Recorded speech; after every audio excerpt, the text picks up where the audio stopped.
मैं हूँ अज़रा अज़हर। आज है 11 अक्टूबर 2022। आप देख रहे हैं मेरा यूट्यूब चैनल। दुआ करती हूँ कि आप बहुत अच्छे और खैरियत से हों, अपनी फैमिली के साथ खुशियों को समेट रहे हों। बात करेंगे पाकिस्तान के सूबे बलूचिस्तान की। सूबे बलूचिस्तान का एक शहर कोयटा की बात है, जहाँ पे नूर बीबी 20 साल एक बच्ची जिसका कत्ल हो गया है। और ये स्टोरी कुछ इस तरह से है कि नूर बीबी जो कि 20 साल की थी, वो डॉक्टर बनने की ख्वाहिश रखती थी, लेकिन किसी वजह से उसका मेडिकल में दाखिला ना हो सका। तो उसने सरदार बहार वुमेन यूनिवर्सिटी को चुना और वहाँ पे वो BS एजुकेशन के पहले सेमेस्टर में थी।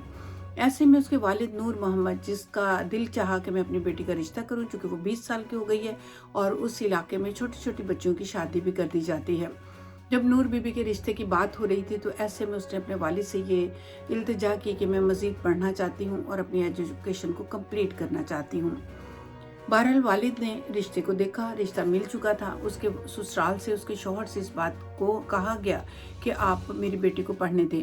ससुराल ने इस चीज़ का वादा भी कर लिया, शौहर ने भी वादा कर लिया और नूर बीबी की शादी हो गई जब वो सिर्फ 20 साल की थी और BS एजुकेशन के पहले सेमेस्टर में थी।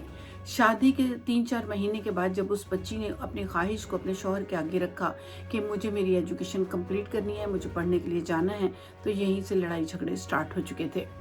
उसका शौहर उस पर तशद्दुद करना शुरू हो गया और बुरा भला कहना शुरू हो गया। एक दफ़ा वो जो अब अपने घर में आती है तो अपनी छोटी बहन से, जो कि 10th क्लास की स्टूडेंट है, उससे जिक्र करती है कि मेरा शौहर मुझे बहुत मारता है और मेरे ऊपर तशद्दुद भी करता है।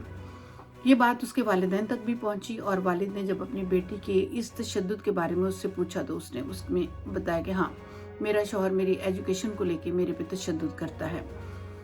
बहरहाल ये तशद्दुद ज़्यादा बढ़ गया, लड़ाइयाँ झगड़े ज़्यादा बढ़ गए। बच्ची ने, नूर बीबी ने अपनी इस ख्वाहिश को थोड़ी देर के लिए दबा दिया कि मुझे एजुकेशन हासिल करनी है, लेकिन बात बिगड़ चुकी थी और उसका शौहर अब बात बात पे उसको मारा पीटा करता था। एक दफ़ा उसने उस बच्ची पे इतना जुल्म सितम किया कि उसके कान का पर्दा भी फट गया। उसको जब हॉस्पिटल ले जाया गया तो लेडी डॉक्टर ने बताया कि इसके बुरी तरह से चूँकि मारा गया है और कान का पर्दा भी फट चुका है। तो नूर मोहम्मद के दिल को ठेस पहुंची और उसने ये फैसला कर लिया कि अगर मेरी बेटी पे इतना ही जुल्म सितम किया जा रहा है तो हम इस रिश्ते को ख़त्म कर देते हैं। और इसी चीज़ को लेकर वो नूर बीबी के ससुराल भी गए कि हम अपनी बेटी को लेने आए हैं। ऐसे में नूर बीबी का जो शौहर था उसने कनपट्टी पे पिस्टल रखा और कहा कि मैं सबको गोली मार दूंगा अगर तुम लोगों ने मेरे घर के मामले में इंटरफेरेंस किया। बाप क्या करता, चारों नचार अपनी बच्ची को वहीं पे छोड़ के वापस आ गया। 2 अक्टूबर की बात है, 2 अक्टूबर 2022 की। इसी महीने की बात है कि वो उसको अपने मामू के घर लेके जाता है, नूर बीबी को। मामू के घर ये दोनों जाते हैं और वहाँ पर जाकर इसी तरह से झगड़ा बढ़ जाता है किसी बात को लेकर और वो झगड़ा इतना ज़्यादा बढ़ता है कि जब नूर बीबी रात 9 बजे इशा की नमाज अदा कर रही थी, नमाज पढ़ चुकी थी और दुआ मांग रही थी कि उसके शौहर ने उसको गोली मार दी और वो वहीं पे ढेर हो गई। और फिर वहाँ से वो भाग जाता है और भाग कर वो कचला की एक साइड आती है कोयटा की। जब उस साइड पर था, जिस गाड़ी में वो भाग रहा था, वहाँ उसका एक्सीडेंट होता है। वो अपनी गाड़ी को वहीं पे छोड़ता है और वहाँ से भाग जाता है। नूर मोहम्मद को खबर मिलती है अगले दिन, 2 तारीख का ये वाक़या है, लेकिन 3 तारीख को उसे खबर मिलती है कि उसकी बेटी को कत्ल कर दिया गया। वो जब हॉस्पिटल पहुंचता है तो वहाँ पे अपनी बेटी को खून से लथपथ देखता है। ज़ाहिर है बहुत दुख होता है, माँ बाप अपनी जवान औलाद को इस तरह से खून में लथपथ देखें। SHO के पास पहुंचे हैं, थाना में पहुंचे हैं, 302 की FIR दर्ज करवा दी गई है, लेकिन उसका शौहर अभी फरार है, नहीं मिल रहा है। तो वहाँ के SHO जावेद हैं, जिन्होंने ये इस रपट पे काम करना स्टार्ट किया है, लेकिन मुलजिम अभी तक फरार है। मामू के घर में चूंकि उस बच्ची का कत्ल हुआ था तो मामू से भी इस बारे में पूछ-गछ की गई, तो मामू ने भी ये बताया कि हाँ, बच्ची नमाज पढ़ रही थी और नमाज के बाद जब वो दुआ मांग रही थी तो उस टाइम उसको गोली मारी गई है और गोली मारने के फौरन बाद वो लड़का वहाँ से भाग गया।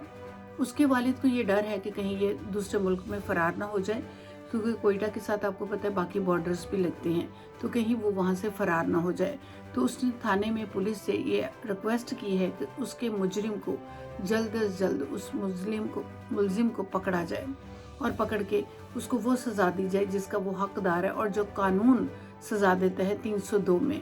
लेकिन बहरहाल अभी तक नूर मोहम्मद की फरियाद को फरियाद ही समझा गया है। पुलिस ने अभी तक उसके दामाद को पकड़ा नहीं है, लेकिन उसकी तलाश जारी है। ये थी एक अफसोसनाक खबर। बच्चियों के मुकद्दर माँ बाप क्यों रोते हैं बेटियों के होने पे। وہ اس لیے نہیں روتے کہ ان کے گھر میں بیٹیاں پیدا ہو گئی، وہ اس لیے روتے ہیں کہ پتہ نہیں مقدر کی کیسی ہوگی۔ ہر بچی کو اللہ اپنے گھر میں سکون عطا فرمائے اور ہر بچی ماں باپ کے دل کی ٹھنڈک بنے۔ ہم پاکستان کی ہر بچی کی حفاظت کے لیے خدا تعالیٰ سے دعا کرتے ہیں کہ اللہ سب کی بیٹیوں کو امن و سلامتی کے ساتھ رکھے، اور جن کی بیٹیاں گھروں سے اغوا ہو گئی ہیں وہ بھی جلد از جلد پیرنٹس کے پاس آئیں، اور جو شادی شدہ ہیں اللہ ان کو سکون عطا فرمائے۔ ڈھیروں دعاؤں کے ساتھ اجازت چاہوں گی۔ خدا حافظ۔